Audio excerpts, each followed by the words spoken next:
Hey, football heads. Your Commissioner Tim Dowling. We're here in week 9 recap, I believe, of the Homies Fantasy Football League. And you're a homie, too, for listening.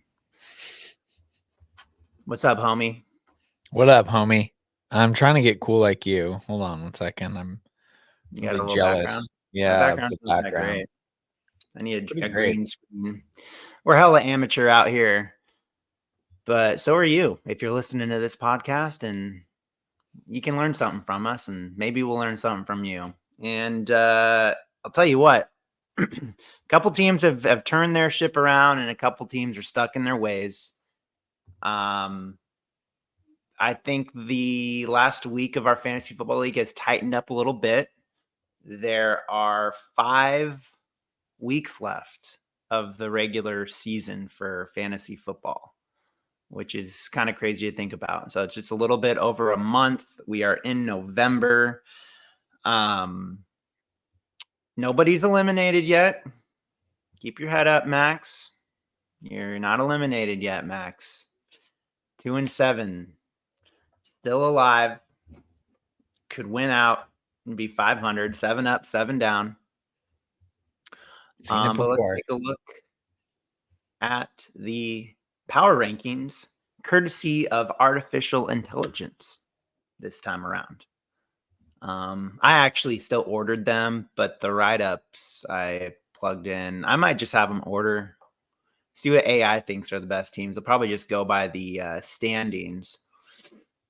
It's too bad there's not a guest on the podcast this week. Our own secretary of the league, Morgan Chun, the Chunder Achievers, was heatedly giving me a lot of crap for having him 11th in the power rankings last week, even though he only lost 1 game by 0.5, and he would have been this and that. And this guy, well, now he's 12 because I beat him and I sent him to the basement, and he sent himself to the basement. Chun, I wish you were here to defend yourself. I want you on the podcast because there's some head scratching moves per usual, but I feel like it's more and more exposed, and I need to hear from the horse's mouth what plays into your decision making when you're rostering Baker Mayfield and Joe Burrow, and you seem to be not accounting for the teams they're playing against and the matchups and the defenses that they're going against. This week you sat Joe Burrow against Las Vegas Raiders and played Baker Mayfield against the undefeated Chiefs, and it cost you. He also picked up DeAndre Hopkins and did not play him, and DeAndre Hopkins had a huge game. We were talking about that a couple weeks ago. I know we skipped a week, by the way. So, Chun, you're number 12 because your managerial style. That's what I say. 11. I'm seeing this for the first time. I'm seeing it for the first time. I think that AI. I think AI is probably taking it a lot more easy. It's being easier on me than you would be. Just know I'm my own harshest critic, and it's hard to look back at the draft and see where some guys have gone and where they could have been. They could have been with me. They're not with me. That's okay. Finally got decent quarterback play. Still not like a 20-point performance this week, but it was a tough bye week without TJ and George in my lineup, and I felt that for sure from the wide receiver position. So it's tough because there's not a lot of support out there on the waiver wire. So I get it. 3-6. Hope is not lost, but got to start stacking wins. Yeah, it's we're at that point in the season where the waiver wire budgets are depleting a little bit, and there's really not a lot of diamonds or gems to be found out there anymore. We are approaching the trade deadline, but we can get to that in a bit here. Damn it, Bobby, who we've been pretty tough on the last few weeks, has rallied. He's now on a 2-game win streak. He has listened to the podcast. He has made moves. He has made trades. He has switched the lineup around, and he's a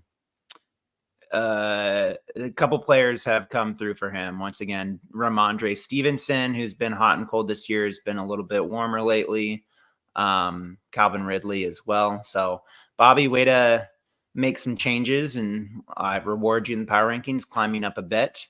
And then I'm keeping Brees be with you, Max's team, at 2-7, still right at number 9, because when I look at the roster, I do like what I see, and the guy, he's batting what? Maybe you're 50% on your trades this year. You're making moves. We won't know that. First off, I appreciate the question, Commissioner. We won't know that percentage, that number, that data until we're done evaluating players at the end of the season. And how do you feel about your nearly impossible playoff chances? I mean, we've seen crazier things. We saw crazier things last night. So, life imitates art. Art is life. Whatever you want to say. You're a gracious commissioner, and we appreciate your service. And that, my friends, the man diluted. All right, number 8, I have dropped the Andy stack. I don't like his team. I don't like him. Get him out of this league. He's 5-4. I know it's a winning record. He's lucky. I had him 5 last week. I've got him at 8. He's on a 2-game losing streak.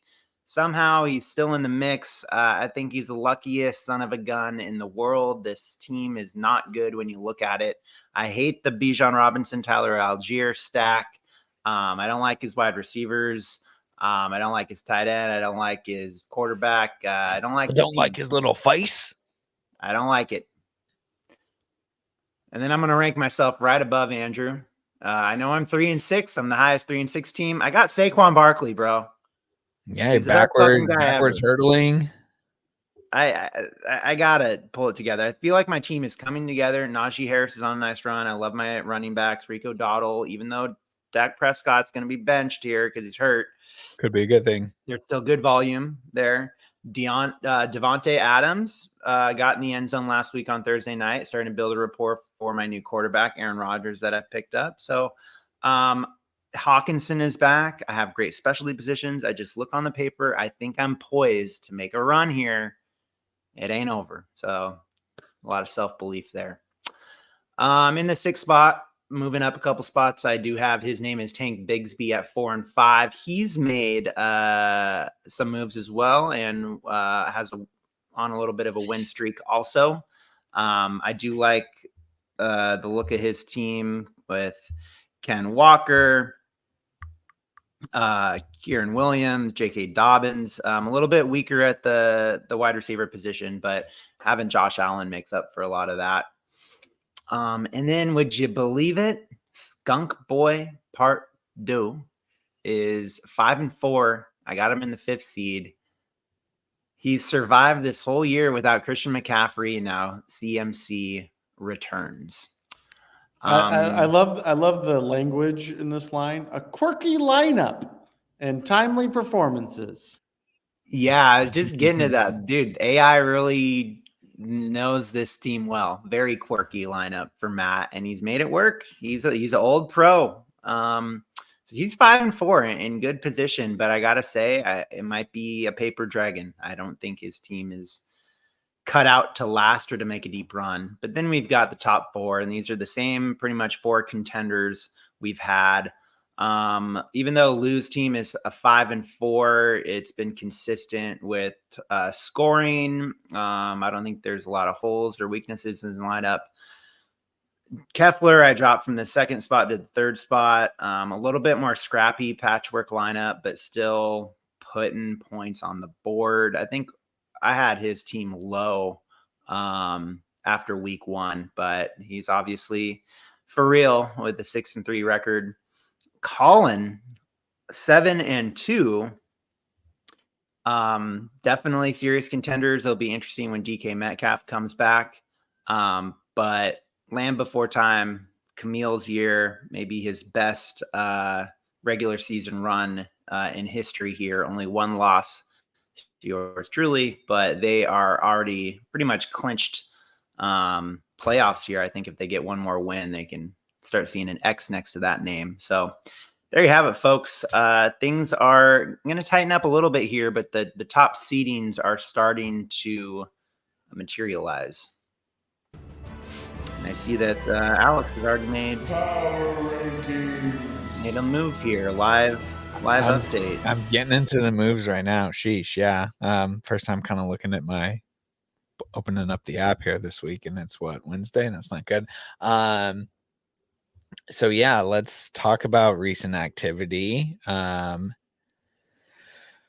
go over and take a look at the offers report. We always like to see how much money is being spent, and not a whole lot this week. When waivers cleared, the top acquisition was Jonnu Smith by the Chunder Achievers for $6. Andy Stack also spent $6 on Quentin Johnson, who's been coming along quite nicely in his second year there in Los Angeles for the Chargers. The Lions defense gets added by Jordan Keffler for $3. Tank Bigsby went after them for $1. So that was good on Jordan to not just put in the minimum bid there. And then Ball Hogs replaced their IDP Robert Spillane with another linebacker, Zach Bond from the Philadelphia Eagles.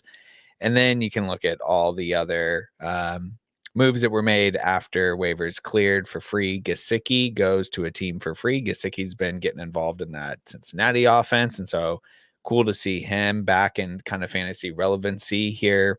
But then, yeah, it's kickers, it's defensive and special teams players.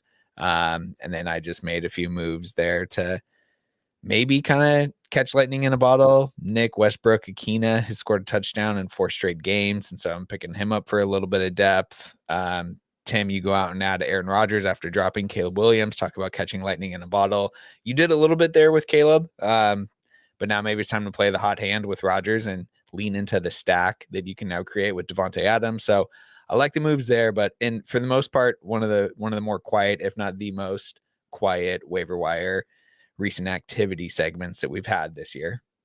Yeah, I mean, I'd like to talk about Jonnu Smith and Quentin Johnston. I had Quentin Johnson. What is it? Johnston, yeah. Earlier in the year. He had, again, good production last week, 20 points, over 100 yards, but still only 5 targets. We haven't seen him go over 6 targets in a week. That was back in week 2.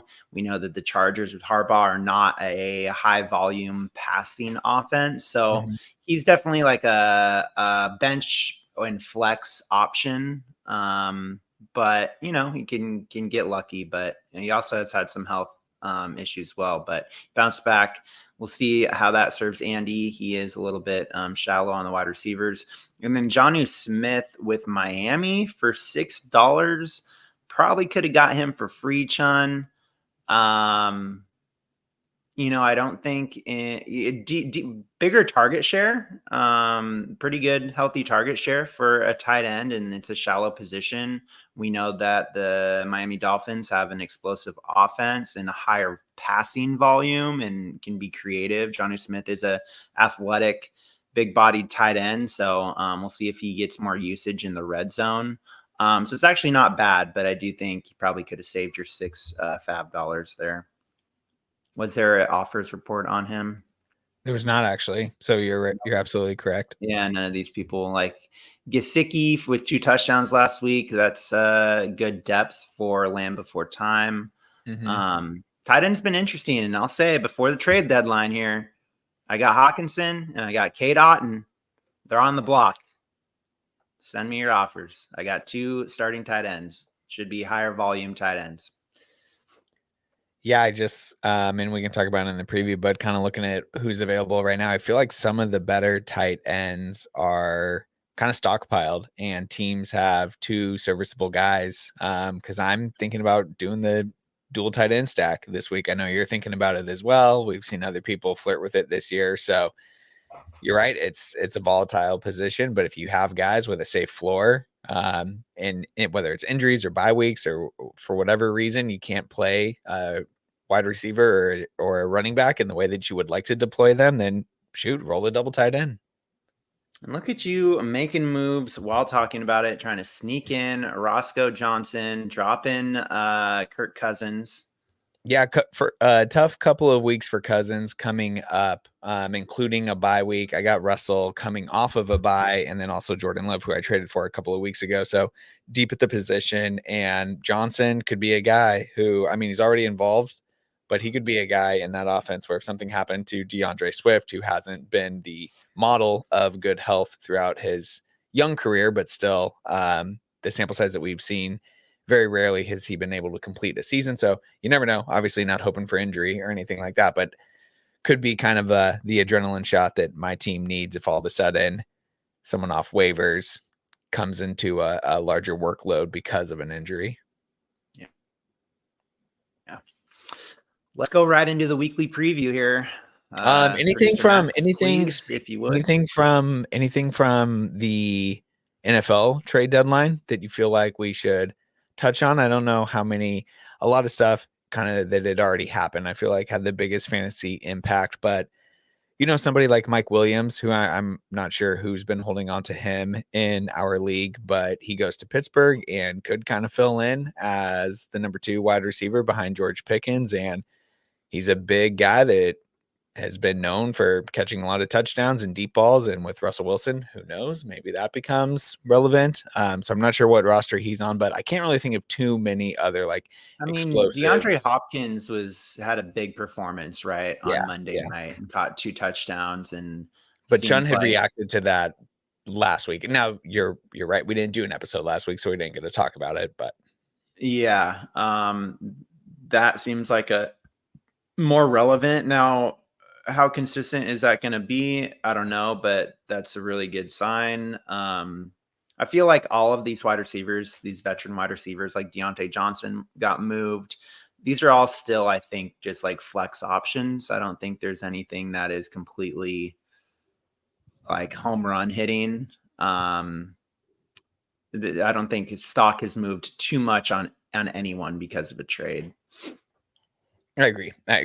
Steelers defense gets Preston Smith and increases that unit's capability to rush the passer. So you got to be feeling good about that. I know you already talked about how you like your defensive and special teams units, and they just got one more guy that makes it harder to double and kind of shift protection over to stop TJ Watt. So could be more sacks coming your way on that line. Yeah, I mean, I'm also rocking the Vikings defense. So, hey, if you want to trade for the Steelers defense, send me something. Yeah, another tight end maybe. Yeah, what are you looking for, Tim? What exactly are you looking for when wide receivers these trades out? A wide receiver or a quarterback. Wide receiver, quarterback is what I'm looking for. Well, just drop Kirk. Go get him for free. Yeah. Let's get into the preview here, please. Damn it, Bobby versus Brees be with you. This, I know, maybe here we go. We got to start kind of picking up the energy a little bit, I feel like, because with a lot of these matchups, this is the week where seasons can end. Seasons can end this week.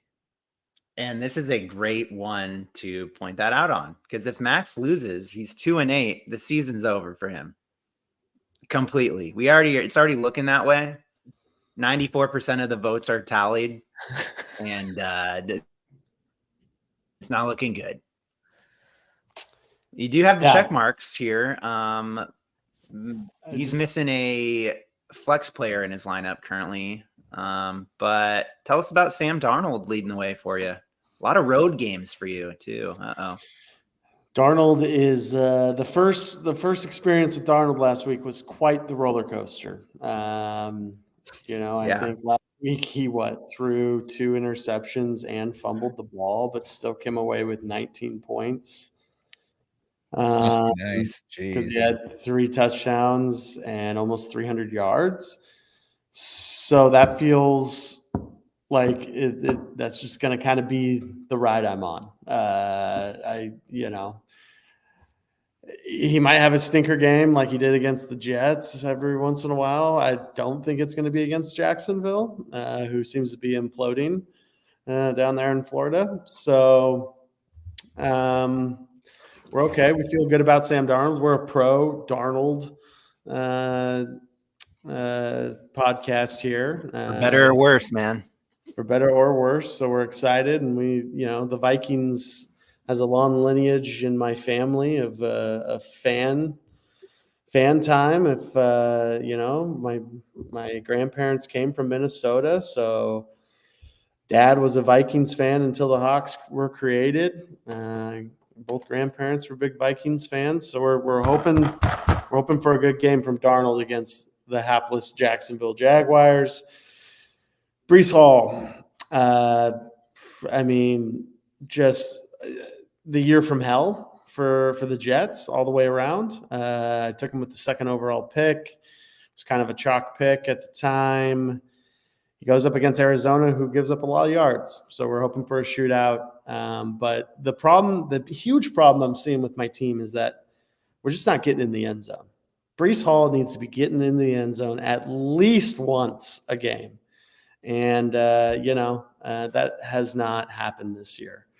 A bright spot, Devon Achane, huh? Such a different running back when Tua is in there. I mean, it's really stark for him to, be above 20 points these last 2 weeks have been great. The low points here in the season were when Tua was out those 5 weeks. But we feel good going up against Los Angeles again, hopefully a shootout. AJ Brown, please stay healthy. Please protect yourself. Philadelphia, questionable area of the country, but we're happy we're going up against Dallas, who again their season's pretty much over in real life. So, it's a division game in Dallas. It could be a statement game for the Eagles. I know they want to produce big, but he just needs to stay healthy. Cooper Kupp, Cooper Kupp, he's back. He comes home. We're happy to have him. We've made him some hot soup. He's doing great. The guy's just a machine. He catches. It's just insane how many balls he gets thrown at his way. And then he had 21 targets in week 1. That's crazy. Unbelievable. He had 14 last week. And he caught 11 of them for over 100 yards. But again, not getting in the fucking end zone. So maybe get him in the end zone. So when your teams, for anyone, when your players aren't getting in the end zone, I think that tells us one thing, that the players aren't on good teams. So you got to target more high scoring offenses, right? Yeah. Perhaps, yeah. Or no. I think so. I'm sticking with it. I think you're correct, but in the case of Cooper Kupp, you had Demarcus Robinson catch 2 touchdowns last week, so that's just like I'm just looking bigger picture for Kupp. I agree. Like if you're gonna have fantasy guys on crappy teams, you need him to be the running back or the wide receiver one. Like, there's no being cute and playing like the flex wide receiver. Like the slot guy for the Raiders or something. Like maybe we thought at the beginning of the year somebody like Jacoby Myers was going to be serviceable and have one of these like sneaky 90 catch seasons or something like that, or Adam Thielen maybe was a popular guy in the past, but no, like it's just, if you're in a 12-team league, you can't have guys that only get you 3 points a week in your flex. You need more. Cooper Kupp's not one of those guys, so I agree with both of you. But yeah, we're very happy to have Coop back on the squad. Laporta has been a real disappointment. Laporta has been a bust compared to what he had such an amazing year last year. He's only really had one decent game, which was against Tennessee. But again, I like the matchup this week. Houston, like their defense seems to give up a lot of pass yards. I experienced it firsthand last week. So I like the matchup, even though it's in Houston. And again, another game that like Green Bay needs to come out and show up because they just got their ass kicked by Detroit. But Laporte is just, he needs, I don't know, tight end's a black hole anyway. He's putting up yards, but no touchdowns. So it's tough. Brian Thomas Jr. Kind of a revelation. Top 10 at the position. Top 10 at the positions. Had a great rookie year. A couple stinker weeks, but really has been getting into the end zone for you. Has been scoring, but he's got a garbage can for a quarterback. Yeah. I mean, Trevor Lawrence is. How did that happen? Man, that's wild. He looks inept out there. He looks like he's seeing ghosts. And so you kind of just pray for garbage time with Brian Thomas at this point. Playing his production this week, it's a tougher matchup.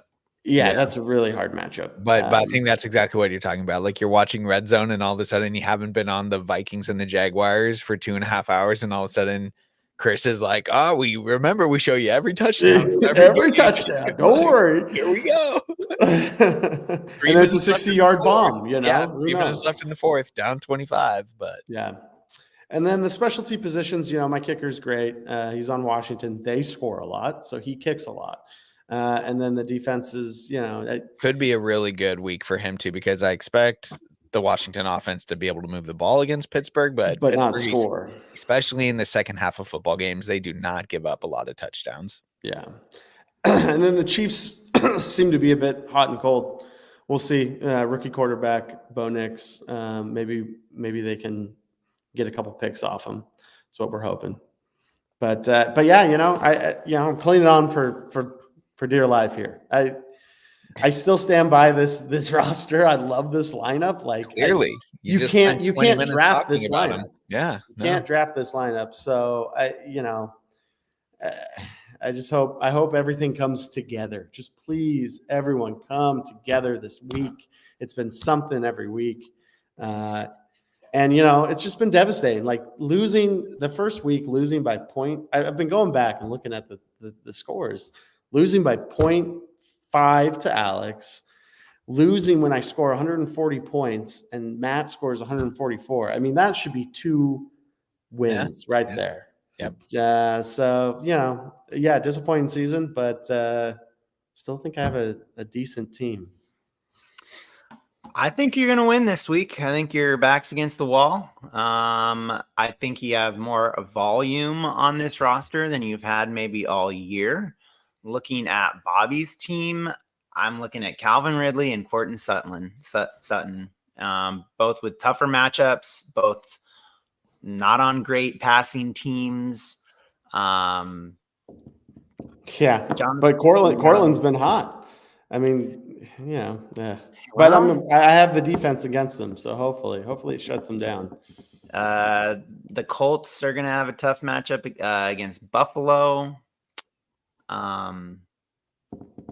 He's won 2 in a row. I just think the odds are in your favor. I think the betting odds are looking at you are due.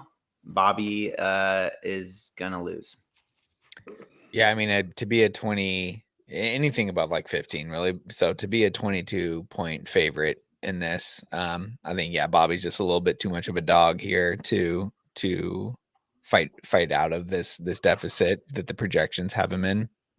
He's kind of got a team that looks odd. His team's scrapperly familiar here with Mahomes and Kincaid, and I've been a Courtland Sutton truther and a Romeo Dobbs truther, so I like what he's pieced together here, but I think you got this one as well, Max. Cool. I want to get back. I don't know. Probably not the right time. Maybe we can bring this up later. But I like how you phrased it earlier, where your dad was a Vikings fan until the Seahawks were created. How were the Seahawks created? Did the sea? Did a hawk dive into the ocean and then when two hawks fall in love? Okay. Careful. This is the kind of thing that gets you off the ballot. Apparently not. Apparently not. All right, Lamb Before Time versus Skunk Point Part 2, and it's we just said a 20-point freaking line. This is a 30-point line. 30-point line. Yeah. And look at all the injuries with Matt. Yeah. Ton of injuries and questionables. He is lucky to be 5-4. Camille's team has just been steamrolling. He does the pick up and play with Mike Gesicki in the tight end spot. Jaden Daniels at home against Pittsburgh. He'll put up numbers. I think we don't need to spend too much time here. This is like Matt is a little bit overblown with his record, and Camille's team is for real, leading the league in scoring. So this is like Camille's I can't believe we're saying this. Like, Max, I know you were a part of this on the iconic 7 Up, 7 Down season, but like, why is Derrick Henry just not the top pick in every year's draft? Like, what are we doing? Like, he was a second round pick. Yeah, I think. I don't know. I had a chance to. I drafted Devontae Adams. We all drafted guys that do not have, probably 75% of the points that Derrick Henry has this year. What was the thought there? I mean, I don't know. I have no idea. He's old. Running backs fall off after a certain age. We should make them. But running backs also aren't normally 240 and like 6'3". Yeah. So this guy's a fucking iron horse. Yeah, he's amazing. He's a cheat code in Madden. And in real life, apparently. So, yeah. Could add Saquon and Derrick Henry. Oh, think of that, Tim. Yeah. You'd be undefeated. Would have been nice. Well, I literally, Camille's going to win this one. I don't know. Camille's going to win it. Yep. Does Camille lose again this year? I mean, that's really the question. In the championship game, probably. No, I don't think anyone's stopping him. Just give him the belt. He's never won it. Lamb, like Daniels.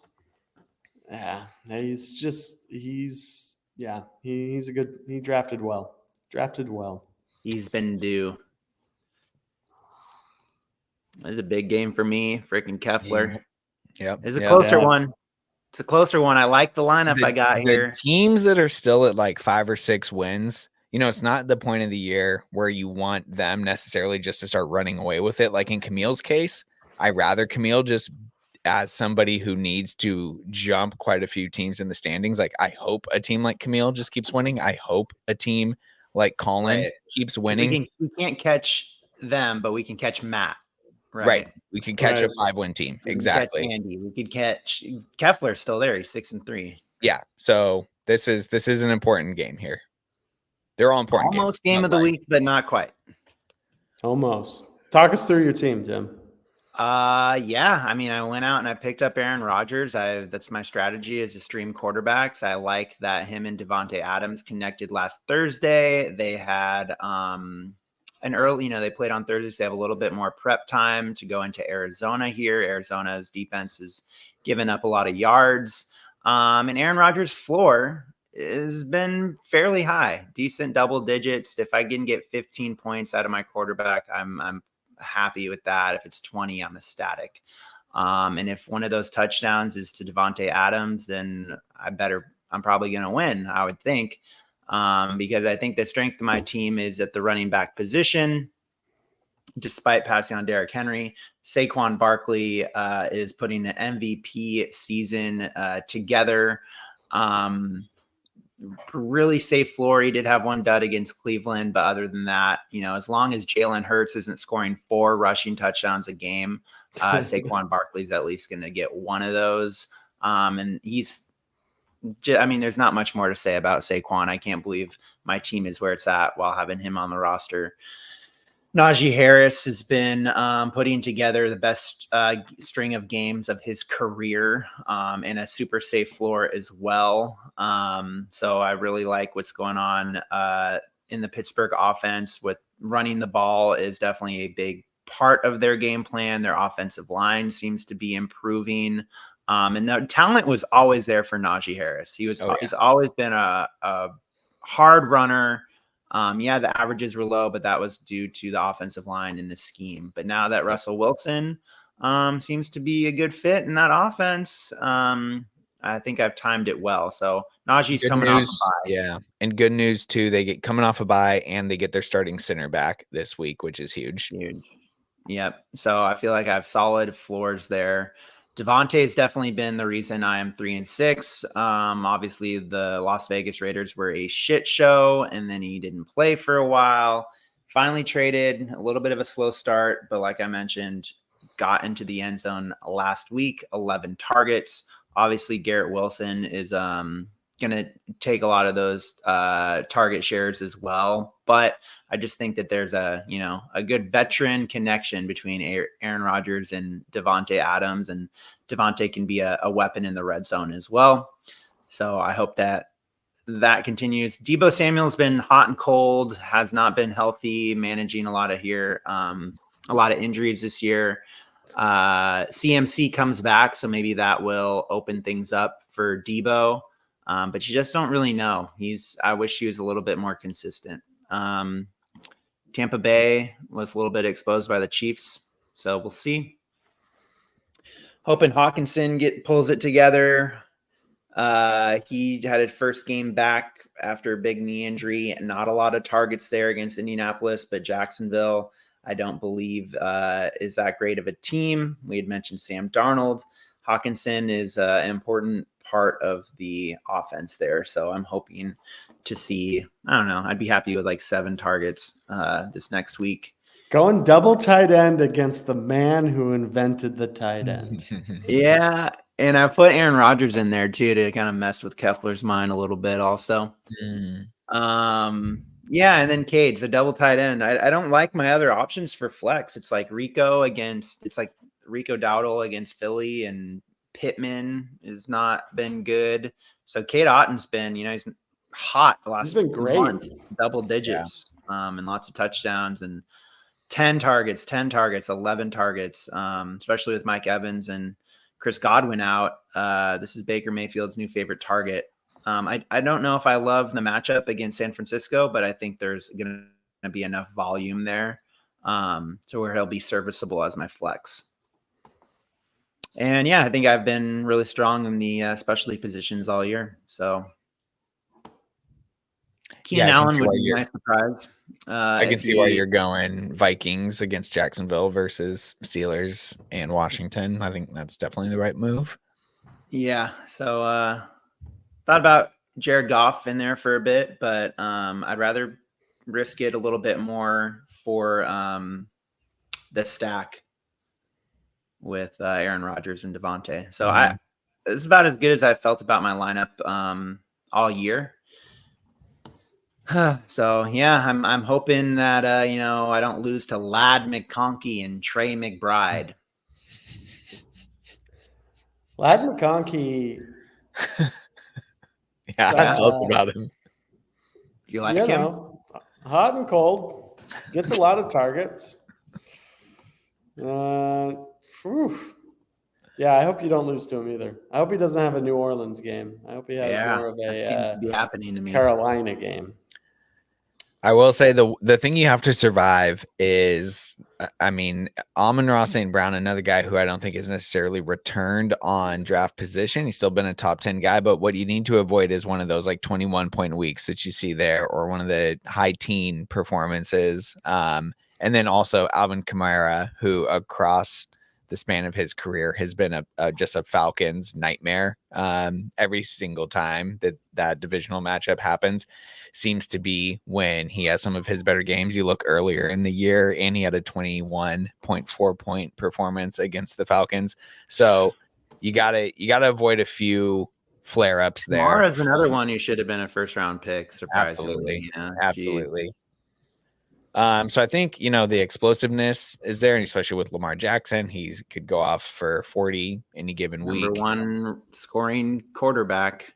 Yep.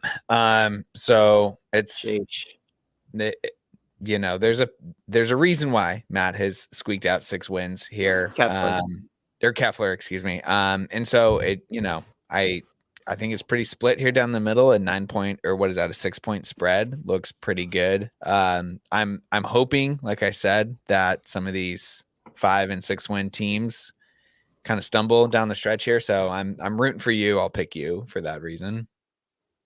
Appreciate that. This is a huge game for me. So, Max, do you have a pick here? Yeah, I mean, come on, man. I'm rooting for the basement dwellers. Let's go.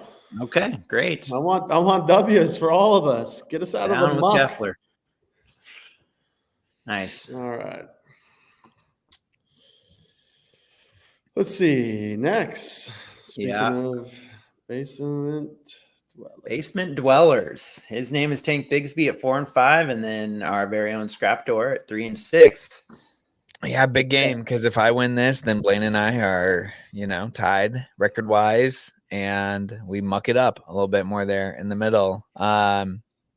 So we got Russell. We got Russell at the helm here, coming off of a bye week. Tomlin in his career with the Steelers over 17 years is 13-4, coming off a bye week. No mathematician, but that's pretty good. You give Russ 2 weeks to prepare for a Dan Quinn defense. Come on now, Russ is gonna have a game. Which is another reason why we've just flooded the lineup with Steelers. We got TJ Watt in there on defense, of course. We are also going double tight end with Pat Freiermuth in the lineup alongside Travis Kelce, and then George Pickens, who might end the year as like a top 15 guy if this connection continues in the way that we've seen it during the first 2 weeks with Russell Wilson. So we like that. Tony Pollard was questionable and didn't practice at all last week, and then still came out and had a huge game. So I'm not too worried about the questionable mark there. 28 totes for 128 yards. That's pretty good work right there. So we'll see. Scrappy guys like Josh Downs have kind of found a home with me. Max, I know he was a guy you had earlier in the year. Safe floor for the most part. We like Joe Flacco. Usurped Pittman as the consistent guy this year. Downs is a dude. He's a dude. He'll be drafted next year. 100%. Yeah. So I like my floor this week, certainly a lot more than I did last week. Kelce, I think I traded for him at exactly the right time. He had another really good week last week. Couldn't get his way into the end zone, but you look at that, 15 points without a touchdown, and the targets are right back where you want them to be. So I like my guys where we're at right now. The depth is a little thin, so I'm happy to have gotten through most of my bye weeks. And I know it's just going to be, I'm not going to ever really be like favored any week going forward. So it's going to be scrappy, but that's what we do. What's the Steelers record? 6-2. 6-2. Good team. And you are definitely a homer for them right now with a lot of them in the lineup. Could be a higher scoring game against Washington, but it's a bit risky because they don't do well, then your team doesn't do well. But under Russ, I mean, in that Arthur Smith offense, let me just say, and it's not the right time for Hawk Talk yet, but having dual investment in two teams, which the offenses could at the moment not look any more different. Where like I watched the Arthur Smith led offense, and they know how to run Najee Harris now. They know how to get Russell off his spot in the pocket, throwing from different angles. I'm like, why is this so hard to do with Gino and some of the guys? And we'll get to it, and we'll get to it. But like, it's just really, I think the last time they played before their bye week, they finished their game with 17 plays of 10 or more yards. Just so nice to see. It's under Matt Canada and some of these other offensive coordinators that they've had there the last 3 or 4 years post Ben Roethlisberger. It's been so gross. So this is just, it's a great time in Steel Country. There you go. And that was Steeler. That's the Steel Curtain. Speaking Steeler segment here. I will say this. There's really no one else though. And it serves me right for drafting them and just sticking with them. Ravens defense they've been fucking me up this year. It's so weird because they're winning games, but giving up so many yards. So I don't love having to play them this week. Like I really don't like having to play them this week against Cincy, but there's no better options on the wire right now. Hey, throw me a trade, man. Steelers defense. I love the defense. I got nothing for you though. I literally got nothing for you. Yeah, I don't think so. Don't look like it. Blaine, you know, he's a hard out. Blaine is a hard out. What, Max? Half of these players used to be on your team. What do you think of Blaine's team? Wait, is he going to dual tight end? No, he's not. Well, you know, J.K. Dobbins has been a bit of a revelation. When I traded him away, it was after this 19.6 game. And, you know, those you looked like a next genius games, for 3 weeks. Looked like a genius, but he's been really good. Going up against Tennessee, that's a good defense. Surprisingly, they're like one of the top defenses in the league. Tank Dell has been a bit of a downer, but without Stephon Diggs, you know, looks like his usage is up. But still, I mean, 4 for 4 with a touchdown. You know, you don't want to rely on something like that. You like the 9 a little bit more, but Detroit has a great secondary too. He'll probably have because there's no Nico Collins and Stephon Diggs. He'll probably have Branch shadowing him most of the game. And listen, I have C.J. Stroud. Houston's offense has been really cold, like really hard to move the ball unless they're just feeding Joe Mixon. Jalen Waddle, I believe, had such a weird stat line last week. He had a touchdown and got 6.6 points, but with -4 yards because that last play, he like ran backwards like 25 yards or something like that. So he would have had a better stat line if he wasn't in that play. But again, only 2 receptions on 2 targets. Jalen Waddle, not worth anything. I had his best week in week 1.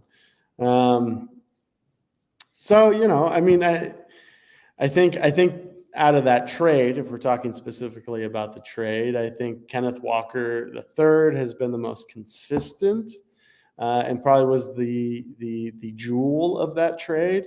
And again, it kind of came down to Kenneth Walker III for A.J. Brown. A.J. Brown hasn't been able to be healthy enough. So, yeah, you do kind of wish Kenneth Walker was still on the squad. Ferguson, again, tight ends, like, you know, it's just like. What's it going to look like without Dak, though? You know, that's the tough. I think that's probably why Ferguson's on the bench here. Totally, right? Yeah, I mean, he's got Taysom Hill in there, who, you know, could again could be a Taysom week. Like, look at that usage; he's been getting involved a lot, and he had a good first game against Atlanta. So why not dial it up again at home? I am the one thing, you know, you talk about K9 there and kind of being the jewel of that trade, that he and JS11 there on the bench are the 2 reasons why I might be able to sneak this one out, because taking them out of the lineup is like taking out 30 plus points.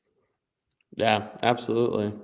And yeah, having them on a bye is really, really good for you this week. So I don't know. I mean, it really comes down to what your quarterbacks are going to do. You know, if Josh Allen could stink. You know, we've seen it before. 7.3 points there, 9.76 there against Miami and against Baltimore, which are, you know, lesser teams than Buffalo. But Indianapolis, yeah. Are they going with Joe Flacco again? I believe so. Which is good for Downs on my side. Good for Downs, and they're going to have to keep pace with that Buffalo offense. It's going to be interesting to see that. I got inquired. Come on in. I love this. Yeah. I love when we talk and it just comes in. I got Alex. I think Blaine's team, besides without Kenneth Walker, him being on a bye, I think that hurts. I think there's just too many things that have to go right. Kieran Williams is the most consistent guy that he can count on, but all the other Kieran Williams and Josh Allen, I think between those 2, Blaine can get to 60 points max. The rest of these guys, it's too risky for me. And I think a lot of them now are kind of maybe like Taysom Hill. I don't see him going off again. Kareem Hunt. I don't see him going off again. Tank Dell. Kareem Hunt's been solid. Look at this stat line. Kareem Hunt's look at the touches. Look at the touches. Guy. He's been the guy. So I don't know about that. And they're going up against Denver, who again Denver's like top 5 run defense though. Yeah, but if they get up big, if right, you know, this DeAndre Hopkins thing. I am not saying that I'm not worried that it could easily be a 2 touchdown game for Taysom Hill and Kareem Hunt and J.K. Dobbins rushes for 110 yards and a score, and then like Kieran Williams and Josh Allen don't have to do a whole lot. However, that's a lot of stuff to have happen. Got to have hope. You've got good, or Blaine has bad matchups this week. He does. Tennessee, Detroit, Denver, Atlanta, even San Fran. You know, so yeah, I'm on Alex again. Maybe it's wishful thinking here. You know, I want to try to catch Blaine, right? So I just think looking big picture at the lineup, I think that you have a little bit higher floor this week. Blaine may have a higher ceiling, but I think you have a higher floor. I'll go with that. And 2 more. Perfect. All right. Colin's going to win. Yeah. Don't have to think much about this. Next game. What's Chun doing this week? Let's Brad Flowers is on a bye. You know what? Because listen, if Burrow and the Bengals are going to win on the road against Baltimore, Burrow's going to have to play well. And who's Baker got this week? Baker's playing. Cincinnati needs Burrow to play well. That's why I started. It worked for him last time. It did. Baker's probably playing a college team or something this week. It's a bad matchup. Oh, DeAndre in there. Yeah. This is Baker is playing San Fran. That's a bad matchup. This is both not good for either of them. Breece Hall, there's nothing wrong with Breece Hall. Okay. And even I don't know what he's thinking here about starting. He has no other options. He hasn't made any trades. He hasn't. What other running backs? Josh Jacobs is on a bye. Yeah. John, I'd be on the phone. I'd be selling one of those fucking quarterbacks, dude. What the heck? Yeah, I don't know. I have no sympathy for old Chun here. He's really thought himself into a corner. And what's his record? What's his record? Because I shouldn't laugh. He's probably like, yeah, we're the same. We have the same record. Yeah. I think he's gonna get his ass kicked this weekend. I think Colin. I'm saying it now. I know there's 5 weeks left in the season. Colin is a manager of the year nominee. I like it. He's done really good. I love the moves that he's made. I thought he had a pretty decent draft. I guess DK is still on the IR for him, but he's picked up Mooney. Chuba Hubbard was kind of a sneaky pick. He's got Tua back. Chase Brown's a sneaky Brown. Pick. Evan Ingram has another fucking commissioner that he picked up. God damn it. I think Colin's he's obviously poised to make a playoff run. I think Colin has done a really good job this year. Yep. Yeah, I'm on Colin as well. We're all on Colin. All right, let's go to the game of the week.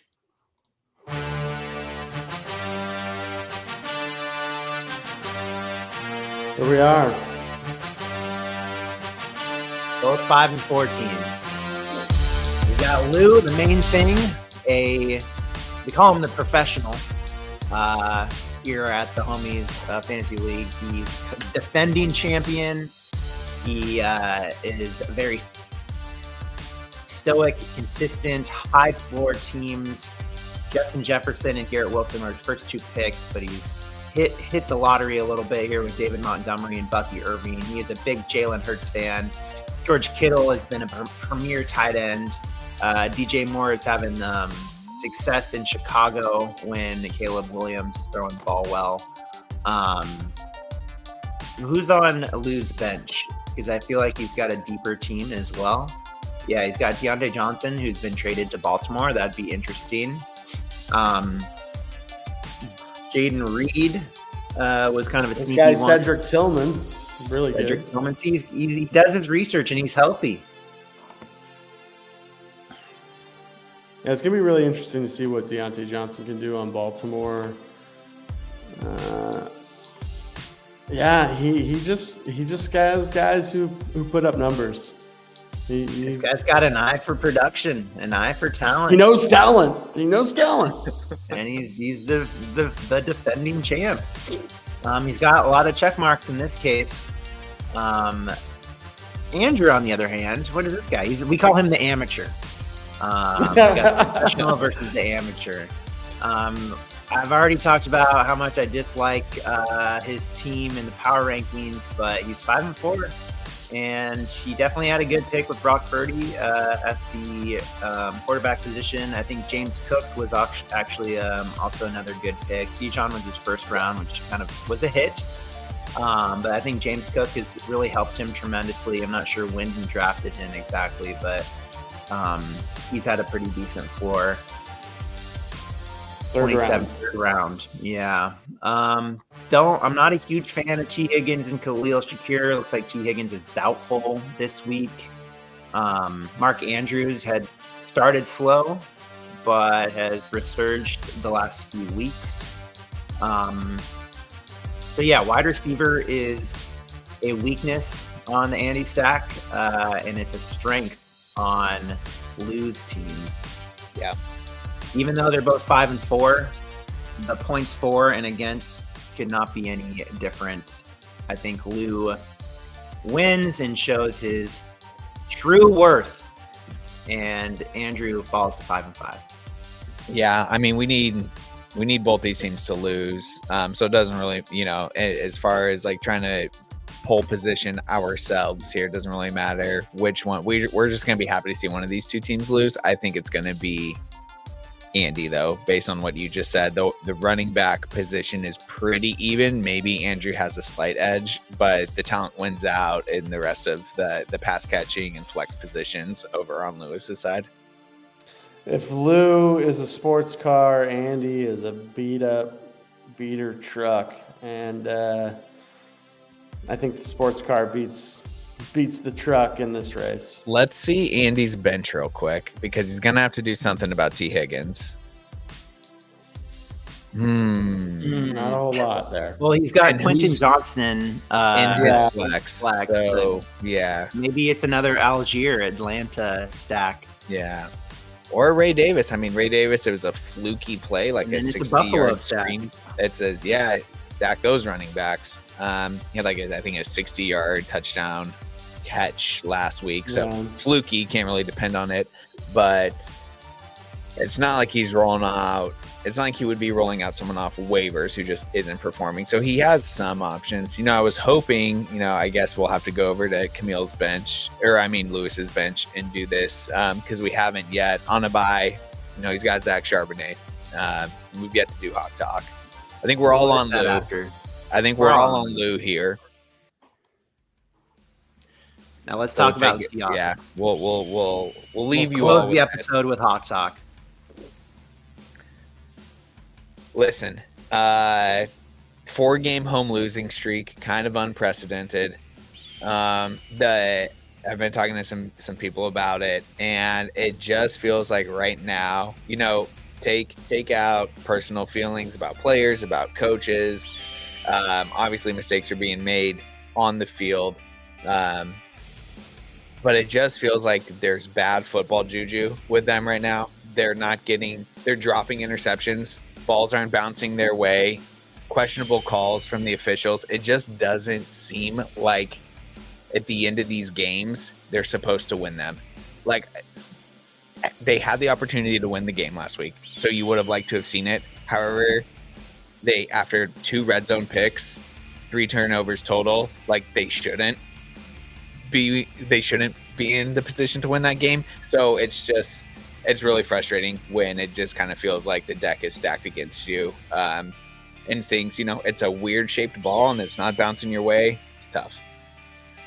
I think this team has the talent personnel wise. I think there's a lot of talented football players. I think this is just witnessing somebody's first time as a head coach. And there's just week to week, I think there's just huge learning curves. Each week, evolves. You see a different matchup. There's game tape that opponents will adjust to, and then you have to adjust to it. So it feels to me like Mike McDonald and especially Grubb, but I think the first-time coaching staff as a whole is still just a little bit slow and reactionary rather than feeling like we can get ahead of, because when things aren't bouncing your way, I mean, you really have to focus on what you can control, and the Hawks are sloppy. I thought that the defense played better last week and special teams played better, but we are so inconsistent from the quarterback play to penalties to just fundamental things like Tariq Woolen being passively waiting for that interception rather than attacking it. I think when not you wrapping guys up, look at the bigger picture, it comes down to coaching. And I think I was listening to the radio, I forget who it was, but Mike McDonald there's no doubt he's a schemer. He's got good schemes, defensive schemes. But it's kind of, head coaching is a lot more about the interpersonal stuff and the attitude and doing the little things right and the attention to detail outside of the X's and O's. And we're a young team, a young head coach. Grubb, whenever they show Grubb in the freaking box, his eyes couldn't get any bigger. He is also playing catch up. I think that they're having an adjustment, kind of catching up to the speed of the game.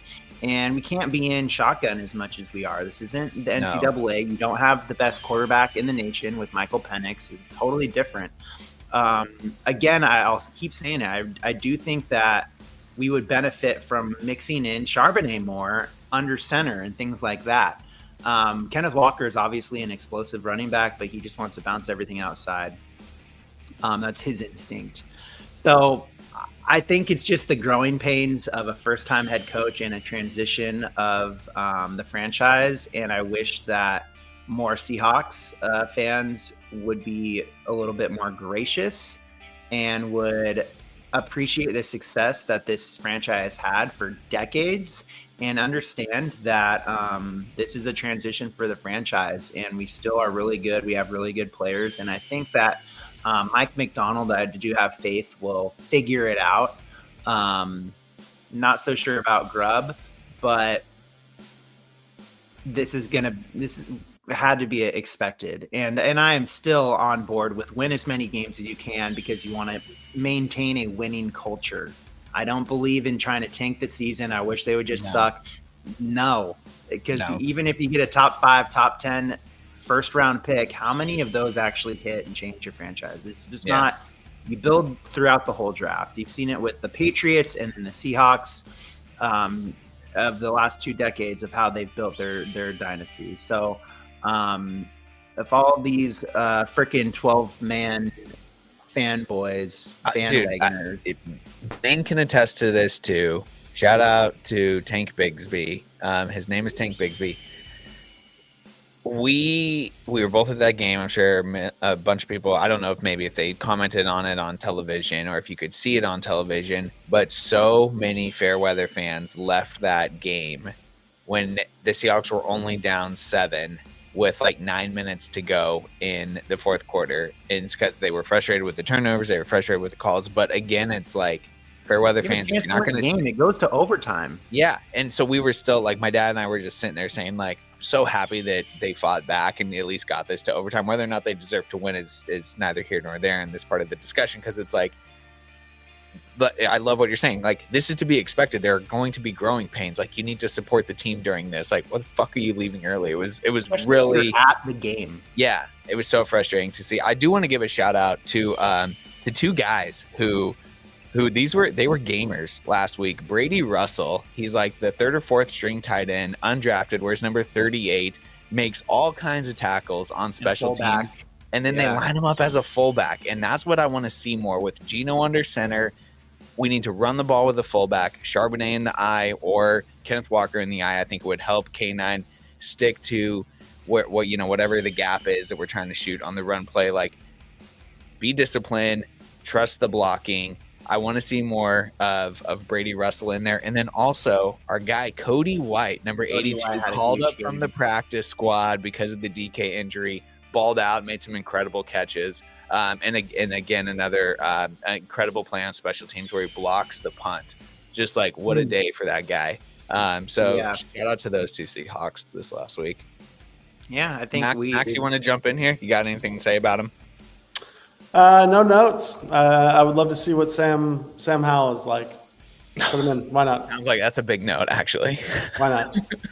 Yeah, I mean, Geno's has him in the same guy. I do like Geno's post-game press conference. He took a lot of responsibility, and those were just crucial. I mean, it's why we lost the game ultimately, were the red zone interceptions. But I love Sam Howell and backup waiting in the wings. He's young with still a lot of experience, a lot of grit, big arm.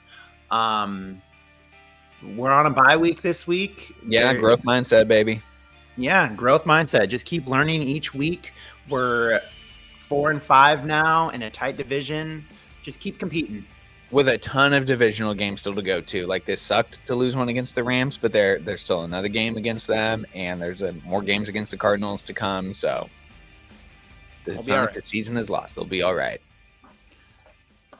There you go, folks. That wraps it up. Thanks for joining us on Hey Football Head. Hopefully you learned a little something about maybe who to play or not to play this week. Do or die week, baby. Set those lineups. Set your lineups.